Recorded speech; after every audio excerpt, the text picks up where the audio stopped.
ସ୍ଥାନ ଯେହେତୁ ସ୍ଥାନ ଉପରେ 144 ଜାରି ଅଛି, ସେଥିପାଇଁ ଝାରପଡ଼ା ଗ୍ରାମବାସୀ ନିଷ୍ପତ୍ତି ନେଲେ ଏ ମେଳଣ ପଡ଼ିଆରେ ଦୁର୍ଗା ପୂଜା କରାଯିବ। ଆଜି ଆମର ଷଷ୍ଠୀରେ ଚଳିତ ବର୍ଷ ଦୁର୍ଗା ପୂଜା ପାଇଁ ମାଟି ଅନୁକୂଳ ଆଜି ଆରମ୍ଭ। ଆଜି ମାଟି ଅନୁକୂଳରେ ଦୀର୍ଘ ଗ୍ରାମବାସୀ ସମସ୍ତେ ଏଠି ଅଛନ୍ତି।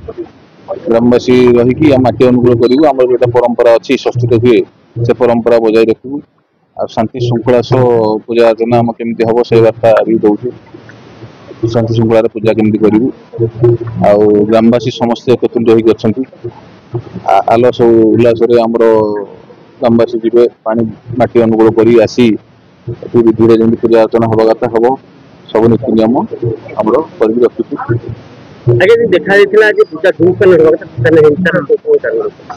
ସେ ସ୍ଥାନରେ ହବାକୁ ଆମେ ଚେଷ୍ଟା ପ୍ରୟାସ କରୁଛୁ।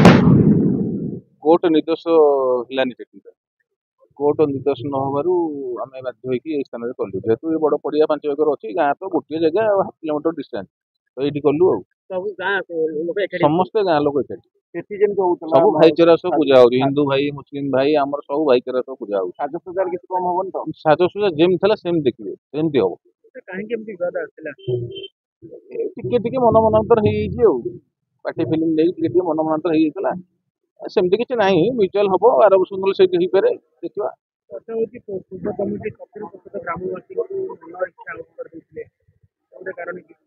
ସେ ପଛ ଭିତରେ ବୁଝାମଣା ଚାଲିଛି, ଆଉ ହେଇଯିବ, ସବୁ ସଠିକ ହେଇଯିବ। ଧୁମଧାମରେ ପୂଜା ହବ। ପୂଜା ଯେମିତି ହେଇଥିଲା ସବୁ ବର୍ଷ, ଯେମିତି ହଉଛି ଆମର 14 ବର୍ଷ, ସେମିତି ପୂଜା ହବ। ଆପଣ ମାନେ ଦେଖିବେ, ଦୁନିଆ ଦେଖିବ, ସେମିତି ପୂଜା ହବ। ଝାରପଡ଼ା ଯେମିତି ଉଲ୍ଲାସରେ ଉଡୁଥିଲା ସେମିତି ଉଡିବ। ହଉଥିଲା ଏଇଥର, ହଁ, ସମୟ ପରିସ୍ଥିତି ନେଇ କୋର୍ଟ ନିର୍ଦ୍ଦେଶ ନେଇକି ଆମେ ଚାଲିଲୁ। ଆଉ କୋର୍ଟ ପରାମର୍ଶରେ ଆମେ ଚାଲିବାକୁ ପଡୁଛି, ଆଇନ ଅଛି, ଚାଲିଛୁ। ଆଉ ଧନ୍ୟବାଦ।